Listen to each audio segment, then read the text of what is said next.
It's a well-known fact that North Korean troops have been supporting Russia in its fight against Ukraine, but now Kyiv says 2 Chinese fighters have been captured in Ukraine's eastern Donetsk region. President Volodymyr Zelenskyy posted a video of one of the captured Chinese men on X and wrote about information suggesting there are many more Chinese citizens in the occupier's units. He now demands answers from Beijing. China has long been a close ally of Russia, but officially maintains a neutral position on the war in Ukraine.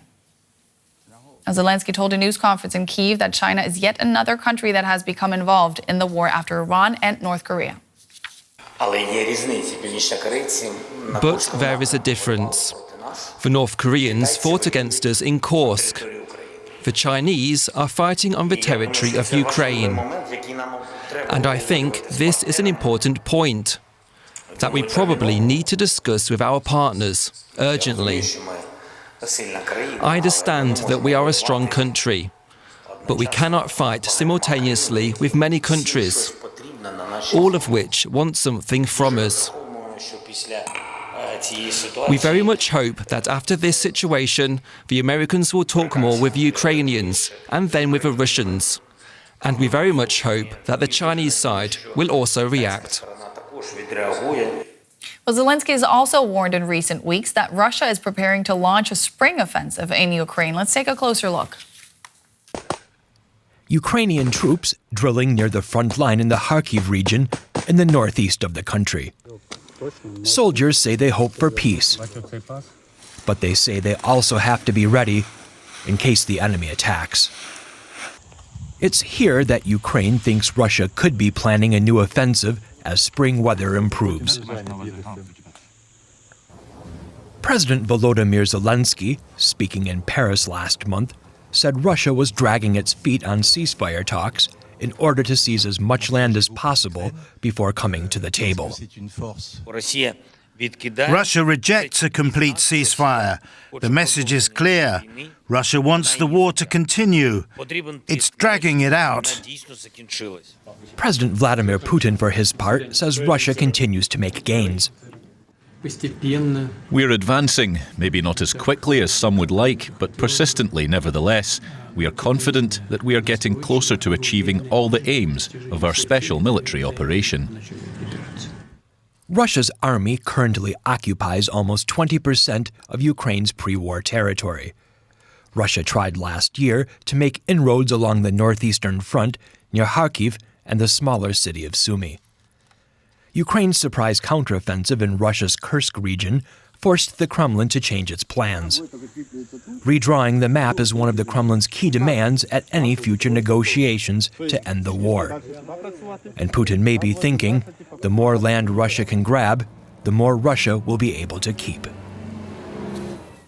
Mark Cancian is a retired colonel of the U.S. Marine Corps. He's now a senior advisor on defense and security at the Center for Strategic and International Studies. Welcome back to the day, Mark. I want to start with your reaction to Ukraine capturing 2 Chinese citizens fighting for Russia. What do you make of that? It's probably 2 individuals who were lured by the high pay that Russia is offering to foreign nationals. They've recruited quite a number of soldiers from other countries, and this could well be part of that. The thing we don't know is whether there's any activity, any coordination with the Chinese government. That would be very serious. Yeah, that is precisely what Zelenskyy is accusing Russia of, though, of dragging China further into this conflict. Why would Beijing want this, if at all? I think it's unlikely that the Chinese government had any formal activity here. They've been very careful to keep some distance from the war. They've supported Russia diplomatically. They've bought oil. They've provided parts, but they haven't provided any weapons, and they certainly haven't provided any personnel, unlike North Korea, which has done both. Reports suggest that Russia is frantically trying to recruit new fighters. What shape is the Russian military in right now? Well, both sides have lost a lot of people and are scrambling to get new recruits. The Russians have looked very broadly. They've offered large salaries, comparatively large salaries, to foreigners who will fight in their army, and they also get Russian citizenship. That may have been one of the things that attracted these Chinese recruits, but they're recruits from many other countries. They've offered a lot of money to domestic recruits. They've tried to encourage conscripts to sign up as volunteers for longer terms of service. They've approached some of their allies and partners nearby to see if maybe they would encourage recruits. They've been very reluctant to authorize another partial mobilization. They did that 2 years ago. It was quite successful in producing recruits. It was very chaotic, and many of them became casualties, but it did fill the ranks, but it was politically very unpopular. And I would note that the Ukrainians are having the same problem, and this is common. In fact, this is universal with countries in long wars taking casualties, scrambling to find personnel to fill the ranks.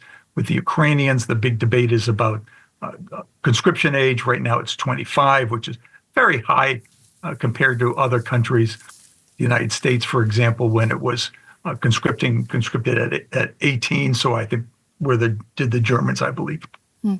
Given what you just said, how stretched the Ukrainians too are for personnel. We heard Volodymyr Zelenskyy today confirm for the first time that his troops have been active in Russia's Belgorod region. Seeing how the Kursk offensive went, are these kinds of incursions worth it? I think it was. It was very encouraging for the Ukrainians.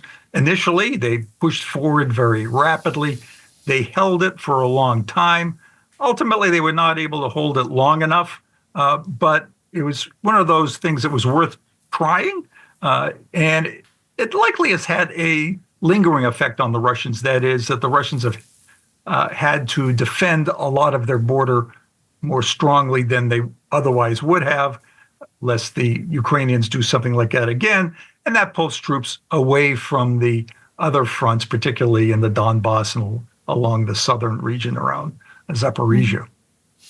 The U.S. and Russia want to start talking peace again on Thursday. How can Russia be put in a position where it might be forced to make concessions? This is a tough question, and President Trump has been very angry that the Russians have been not been more forthcoming in the peace negotiations. Now, part of that is that going into the negotiations, Putin believed he was winning, and there's a fair argument that he was, or at least that he had the initiative. Trump's early steps encouraged Putin to believe that Trump was on his side. Now Trump is trying to reverse that, has talked about taking action against the Russians. I think that the most effective thing that the United States could do at this point would be to arm Ukraine more fully and to take other actions that make Putin believe that the United States will support Ukraine in the long term, and therefore it's better for them to make a deal now rather than to drag this out for months and months.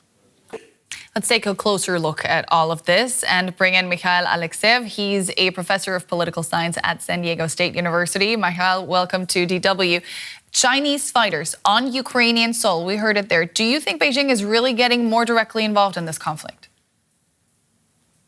Well, it's a very disturbing development because potentially it means that the floodgates are open to Chinese nationals to replenish the Russian diminishing manpower on the front lines. China has been supporting Moscow in many ways. Providing, for example, components for military equipment, also in terms of diplomacy, in terms of the media coverage, kind of more leaning toward the Russian version of the story justifying the war. And so now what we see is that there is an effort in terms of China, if we think of the degree of state control, it would be hard to imagine that you would have a sizable number of, say, volunteers who would come without some sort of authorization or at least tacit approval of the authorities. So, and given that China's stance on the war, given how many people in China probably sympathize with Putin's expansionist claims, that's a dangerous development. A dangerous development, but it's not just China. Media reports suggest that hundreds of Asian mercenaries have actually joined the war. How are they different from the North Korean soldiers that seem to have been officially deployed? Well, the North Korean contingent is the largest and probably the most consequential. We have the information that it's about 12,000 fighters. We don't have the information on other international fighters in Russia. Russia, it's not, by the way, the first time Russia is reaching out. If very early in the war, they reached out to a lot of Syrians. They have had recruiting efforts in Africa. These fighters have been contributing to Russia's effort for a while. They have not been militarily decisive necessarily, but they do beef up Russia's manpower on the front. And the difference, though, is that these fighters actually are on Ukrainian territory fighting, as opposed to the North Korean fighters who were on the Russian territory, where Ukrainians seized the bridgehead to distract Russian forces from its attacks on the eastern part of Ukraine. Now, Volodymyr Zelenskyy is demanding a response from China. If he gets one, what do you think that's likely to look like?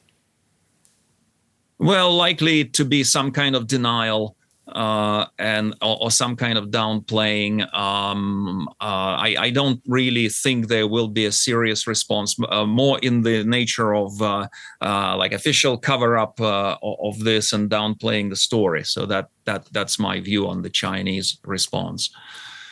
How should Ukraine's allies treat this matter? Well, I think it raises a whole host of big questions.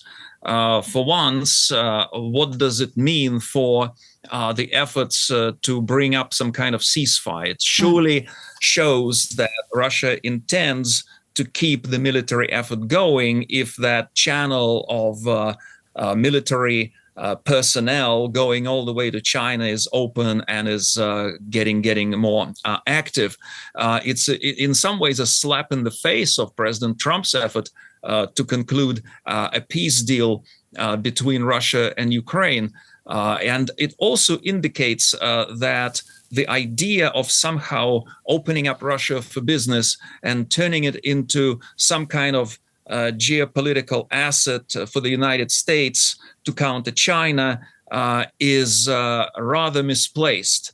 That the reverse Nixon is highly unlikely. If we look back at those days when Nixon turned China around and got it aligned with the West against the Soviet Union, it followed border clashes between the Soviet Union and China. It followed years and years of hostility in relations. But now we see the opposite. And that particular event with Chinese fighters being on the Russian side is diametrically opposite to what happened then when Nixon conducted his diplomacy. So that idea will have to be revisited, if anybody had that idea.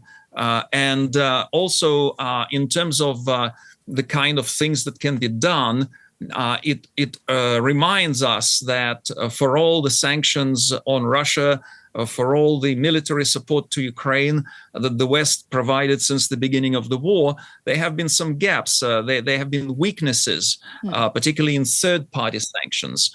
We have not seen, for example, the use of superior global naval capabilities to, say, interdict North Korean ships.